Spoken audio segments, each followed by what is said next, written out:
Welcome back to another episode of PTTP. Today we have a very special guest, Josiah, the creative mastermind behind the Pulp Podcast. In this episode, we'll dive into the origins of this unique series, explore Josiah's fascinating writing process, and discuss an array of captivating topics, from the golden age of pulp fiction to the modern evolution of storytelling. Get ready for a conversation filled with bizarre ideas, imaginative characters, and thought-provoking insights. Josiah, welcome. So where did the idea for the Pulp Podcast come from? Because it's so unusual and it's so much fun and a little creepy, I'll be honest. Good. But how did it all get started? I have very little patience for writing long-form stories. And so I have all these random weird ideas. And for example, man, I got a frog in my throat. Just a taste, what would be a random weird idea? in the first episode, we have burned out aliens that abduct a medieval knight, right? Or a dinosaur-riding cowboy. I often get those two mixed up. Dinosaur does not ride the cowboy. The cowboy rides the dinosaur. But something like that. Or I run across a concept or metaphor that I would really like, and I just think that the short form is a great way to get that metaphor across. So what I was trying to think about was what possible umbrella could fit all of this weird shit underneath it. And that's where I came up with the idea.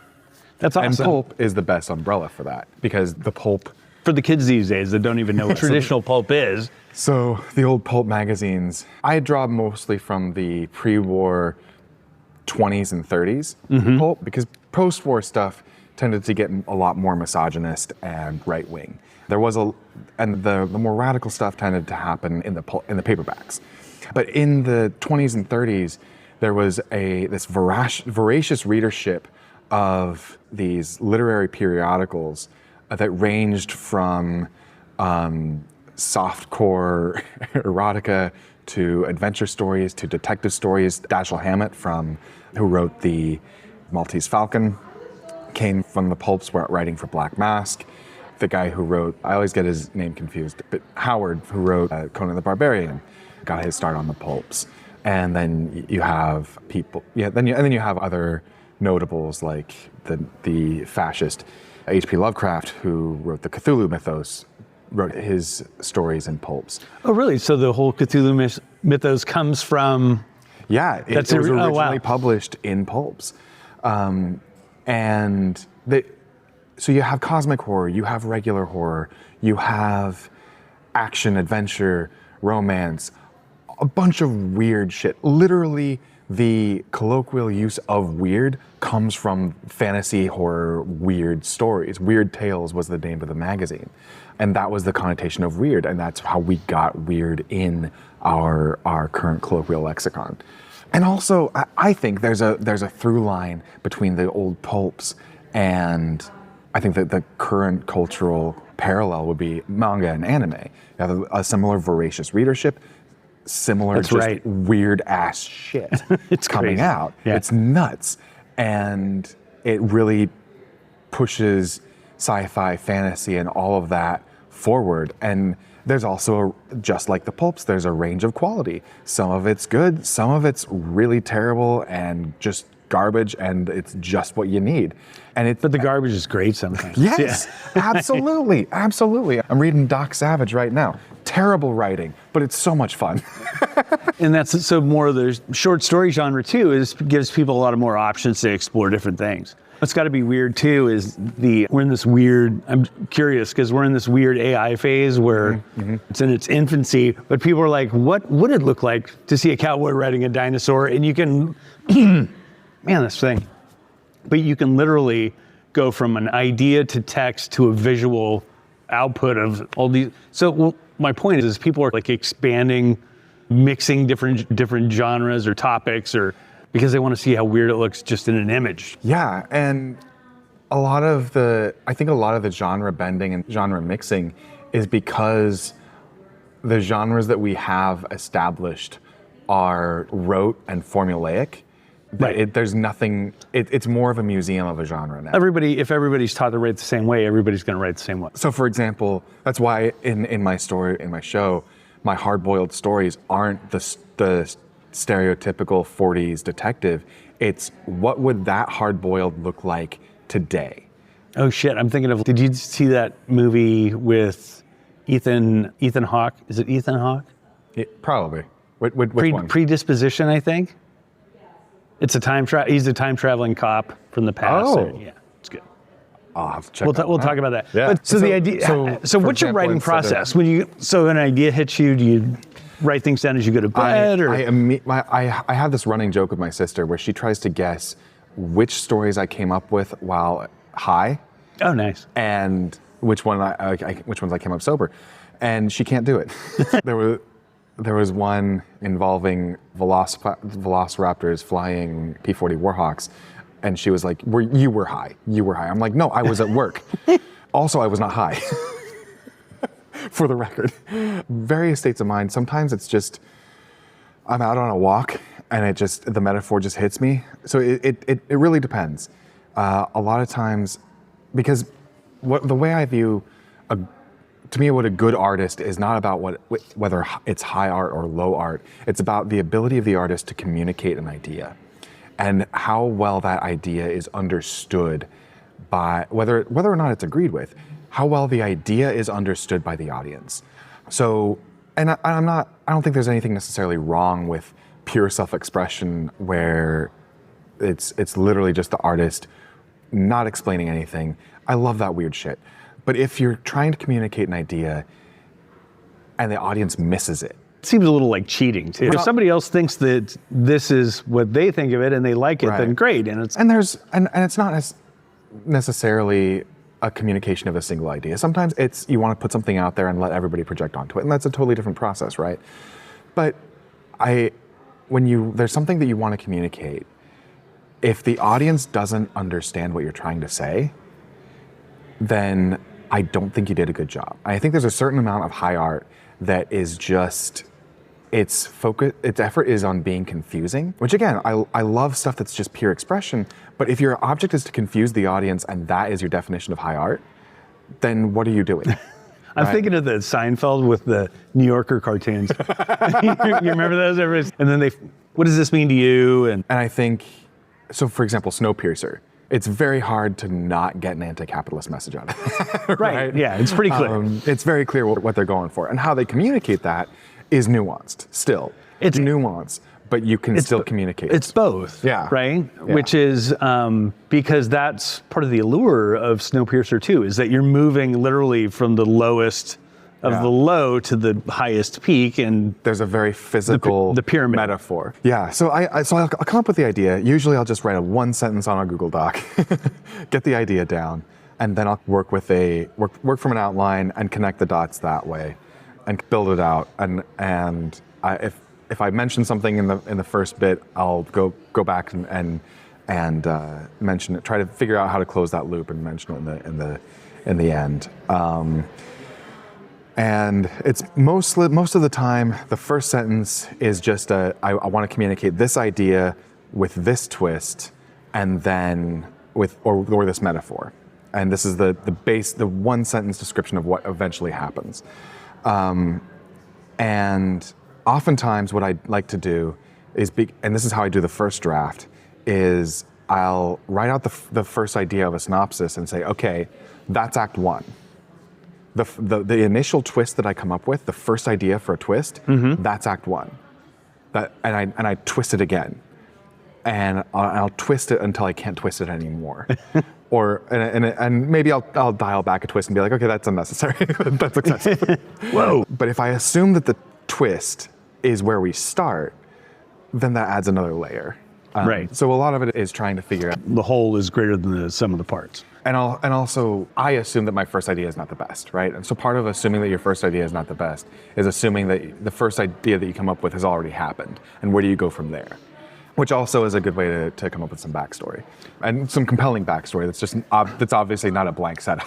And what's cool is podcasting these days, because it's going through its own whole weird thing, but to me, the allure of podcasting is the hyper-specific kind of nature of how you can consume content. I think about the James Webb telescope.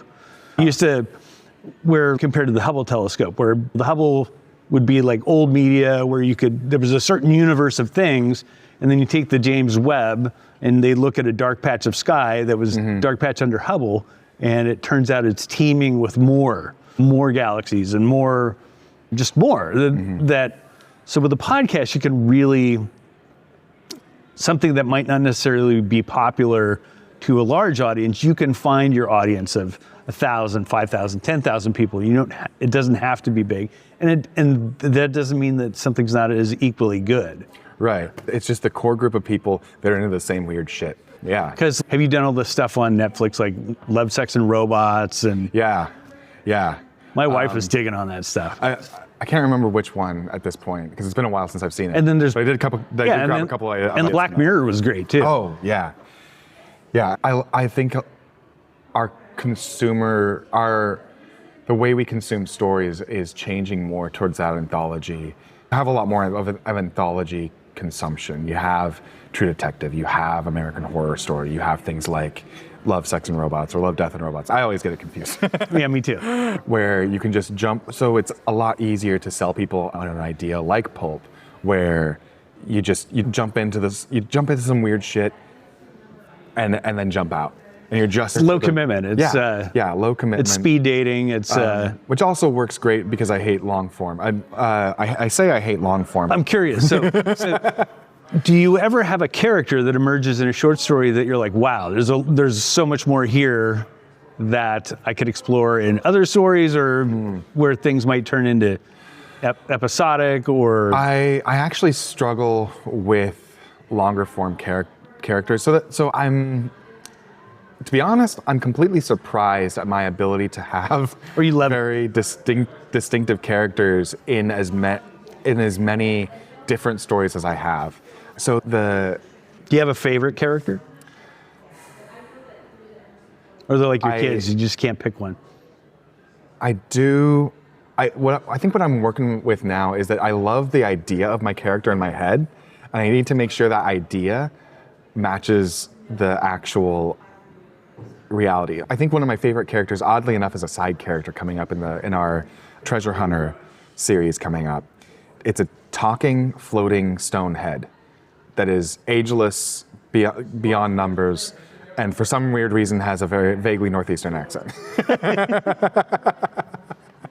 So what brings you to a personal life of the film, man? Like that kind of vibe. And I did have one of those moments where I was like, I gotta figure out a way to bring this guy back.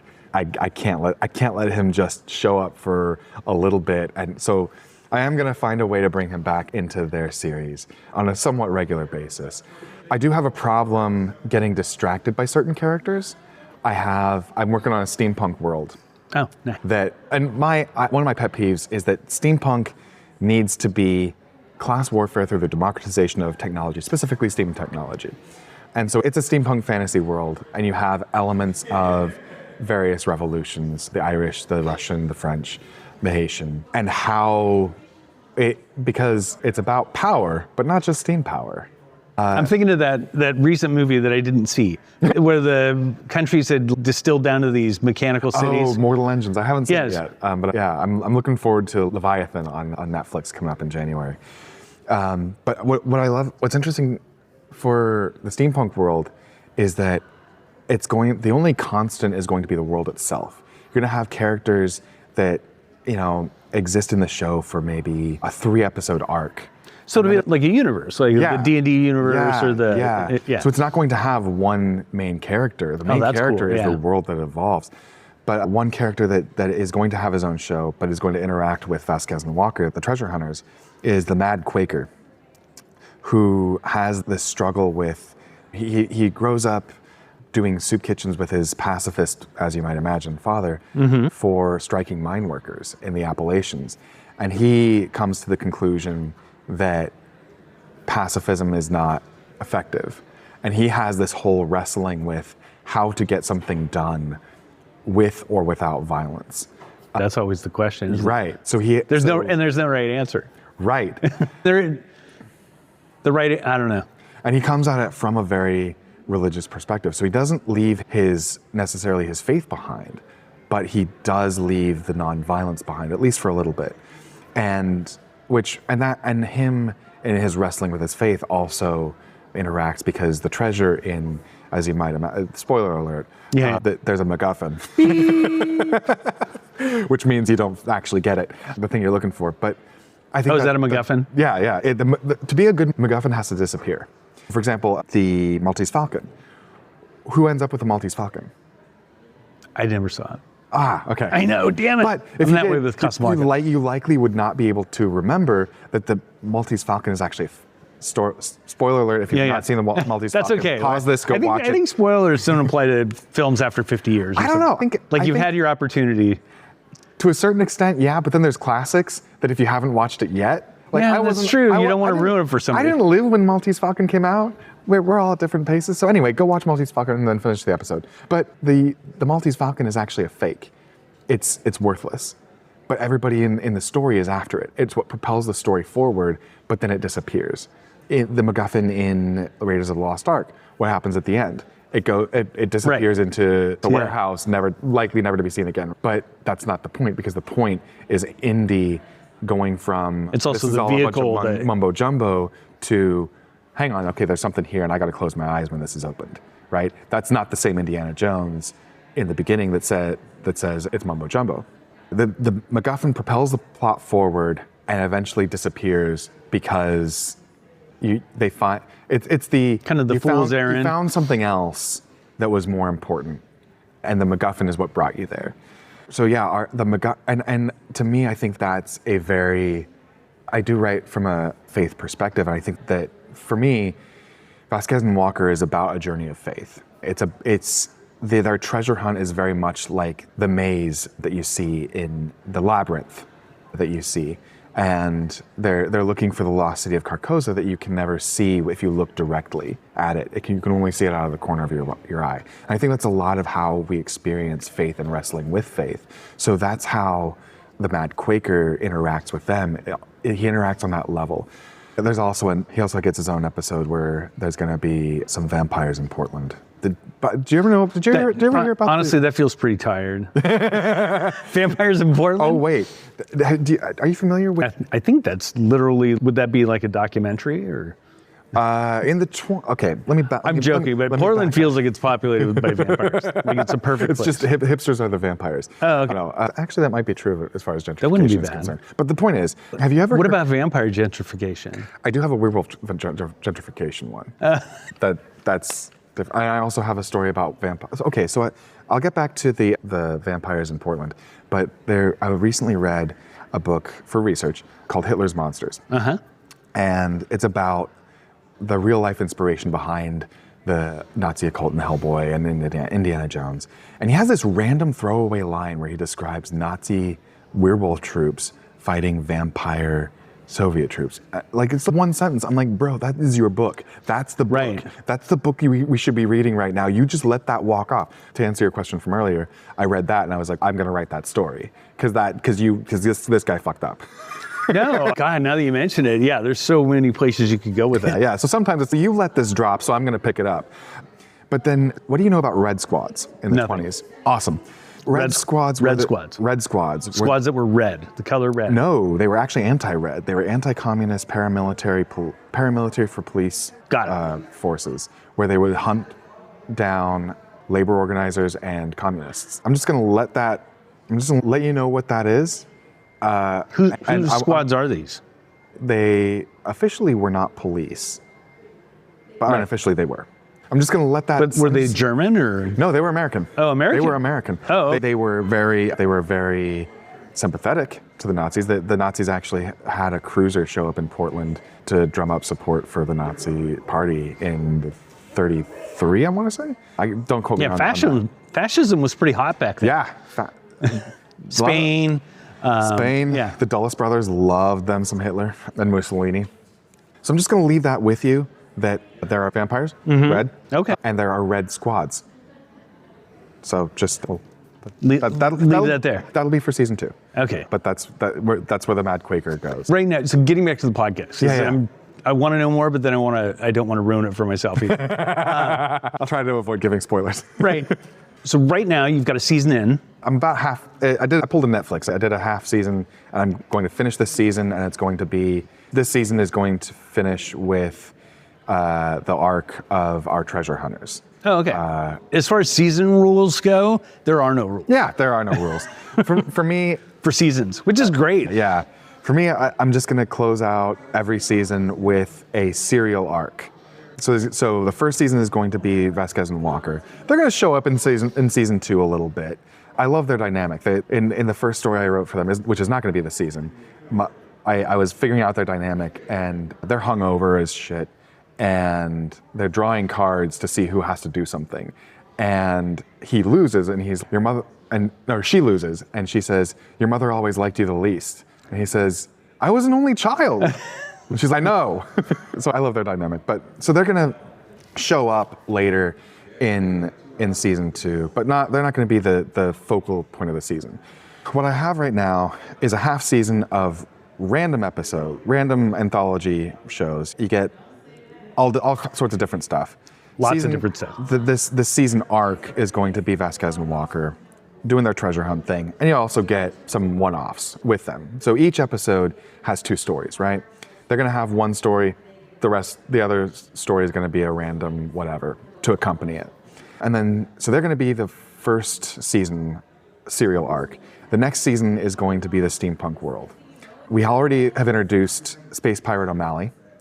She's gonna have a couple episodes here and there, but her main arc might be season 3, right? So there's gonna be a main serial arc with all of these random anthology stories that just stand on their own attached to them. Depending on how my writing goes, we might have some more just anthology episodes with 2 anthology stories paired together to start off season 2. But yeah, that's the general gist of it, is one series arc, but you still get your anthology little shorts. So, now the idea, so are these stories you're writing that subsequently become podcasts, or are they written for podcasting? Or both, or neither? Some of them are, I think. Because I'll tell you, what feels like a natural is some cast of radio players. I honestly hate radio dramas. I think, especially through an audiobook or an audio medium, you need some sort of description for the audience to set the scene. Radio dramas, I don't think do that very well. That said, I do have a radio drama that I'm writing, but look for my new radio drama coming early 2025. It's going to be one of the stories I'm actually going to bring my sister in. She's going to. They're all different tools, right? It doesn't mean that anything. And this one is a conversation. So something I actually struggle with is dialogue. I actually try to minimize as much dialogue because descriptions work better for the audio medium, right? Dialogue doesn't work as well. Dialogue works in dramatic form, it works in a visual format, but it's very hard to do. So I try to minimize that, although I do love some snappy Elmore Leonard dialogue, so that I'm drawn to it naturally, but I try to minimize it, which actually I think from my own skill level, it forces me to only put dialogue that matters. And I think I'm getting better at that, is to only put the dialogue that matters in, and that way it's more important too. Because if this is the only time that the character actually speaks, you're paying more attention to it. Bob sort of thing. Right. Yeah. And then the other question is, like, how long have you been writing? Is this something you've always done, or you gravitated to, or was there some inspiration that kind of... that caught you? I think that begs a different question of what do you call it? Or what's wrong with you? Yeah. No, I was talking to my cousin a couple weekends ago about this, and he was like, "Hey, yeah, is it fun? Are you having fun with it?" I'm like, "It's writing, so I guess as much fun as you can have with it. It's still torture." And he's like, "Yeah, spoken like a true writer." No, I've always been trying to write, and for me, the act of writing is just finding different ways to root out the perfectionism. Because nothing is going to be perfect, right? And a first draft certainly is not. So I've had a lot of slow writing through like high school and college, and through various points in my life, I wrote less or didn't write at all. And I had a while where I was trying to be Flannery O'Connor and do theological realism, and that's not for me. I'm much more of an adventure Robert Louis Stevenson kind of guy that I've found out. And it's easy for me to, I'll give a cool speech to a character that makes the point that I want to, and I'm out. I don't have to worry about, and I think one of the things that actually helped me get to the point where I'm just writing very quickly and a very quick in and out fashion is I'm not worried about being a little ham-fisted with my points. I'm fine with that now. And part of that is it was reading or listening to Behind the Bastards read Ben Shapiro's terrible book and realizing, you know what, if conservatives can be this ham-fisted, I can be ham-fisted. And so I try not to be exhaustingly preachy, but I'm also not worried about being too subtle, which again goes back to, I think, the ability to communicate the idea, which sometimes I do more subtly. Sometimes I'm just gonna have the character say it.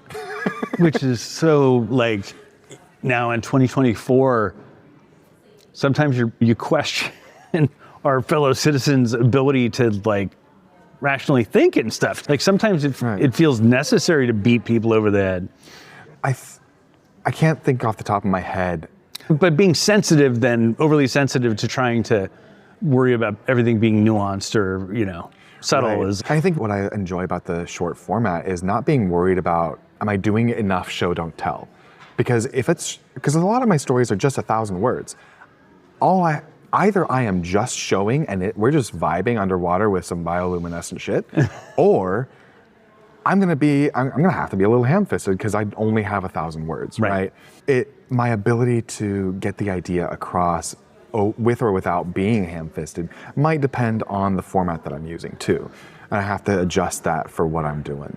And also, like I was saying, I can't remember off the top of my head, but there's a lot of directors who people respond negatively because they think it's the opposite of what the director's trying to say. And they're like, no, this is not. This is literally what I mean. I meant something that I'm trying to figure out. It's also hard because sometimes there'll be stories where a racist character is depicted, but they're a grotesque, they're a villain, right? So how might you depict that without condoning it and getting that idea across? How does Tarantino get away with it? Err on the side of very clearly making my grotesques villains, and making, if I have a grotesque protagonist, making it something that is worth sympathizing with, and relatable. They're grotesque. If they're a protagonist, for me right now, would be something that we can all identify with. Whereas I use my grotesques as clearly villains, which again works for the pulp format. Right. And they vary with some complexity. Some are very shallow, and some are more complex. And I like having that flexibility. I don't have to pressure myself to make my villains 3D. If it happens, great. If not, who doesn't love a stock villain? The other thing I've wondered too, not being a writer myself, is writing typing, is writing physically writing? Oh boy. What's the mode that you use to capture your ideas? One of the things that... Because it varies. Yeah. I have to expand what writing means. So I never... What's your impression of, what does writing mean to you? Because a lot of my writing, my theory, at least as far as I experience, is that 90% of writing happens not pen to paper, not sitting at your computer. It's thinking of the idea. And that's why people have a problem sitting and staring at a blank screen, is because you're not writing. When you are, at least, and again, this is my experience, right. Literally every writer is different because they all have their own methods of defeating perfectionism and writer's block.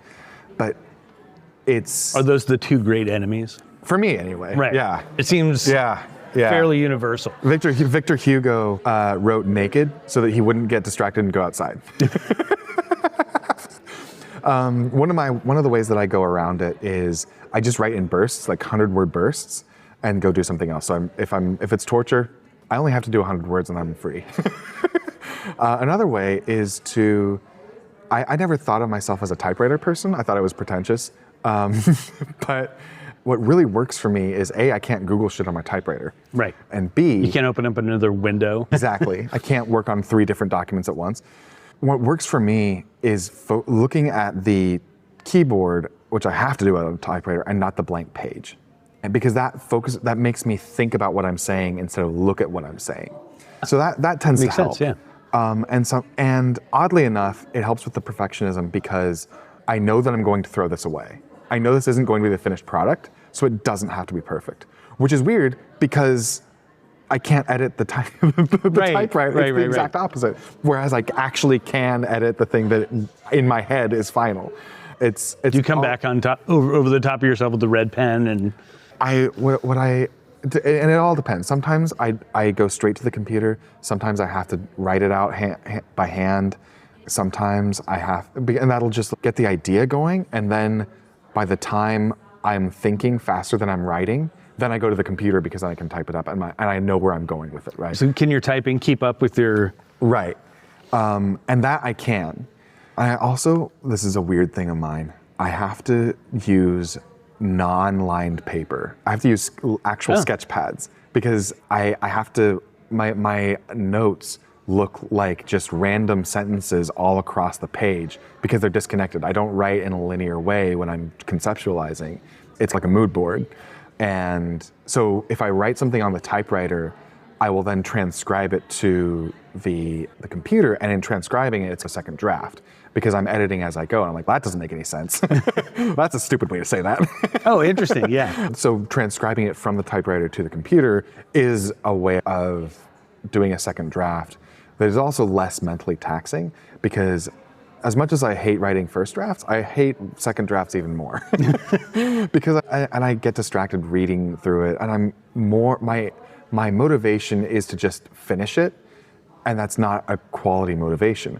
Whereas the transcribing, I have to read it line by line as I go through, and I can't do that any faster. So it forces me to slow down. Really, my understanding of writing is manipulating yourself into doing the work. That's my, I think that's my definition of writing. Yeah, and it takes a certain amount of understanding of yourself because you have to understand your own tricks. And giving yourself permission too, to give not yourself permission. Fit into stereotypical categories. Speaking of which, is there like a Tumblr or are there other ways to catch your content? Are there websites that I do Pulp stories or? I work with some I don't know what the kids are these doing or doing these days. Like, is there a Substack or a TikTok? The content for this is strictly on the podcast. I do have an Instagram account. It's Pulp_podcast, where we do our announcements, and I share some artwork that I've worked with some artists to do. I've got Space Pirate O'Malley. I've got John Brett riding his dinosaur. I've got the aliens, and there's going to be I've got it for the chapter titles for Vasquez and Walker. We've got tarot card style chapter titles with each Phantom Island, which is going to be fun. I think we got to go, but hey, I appreciate the chat. We got to talk more. Absolutely. And I look forward to the second half of season 1.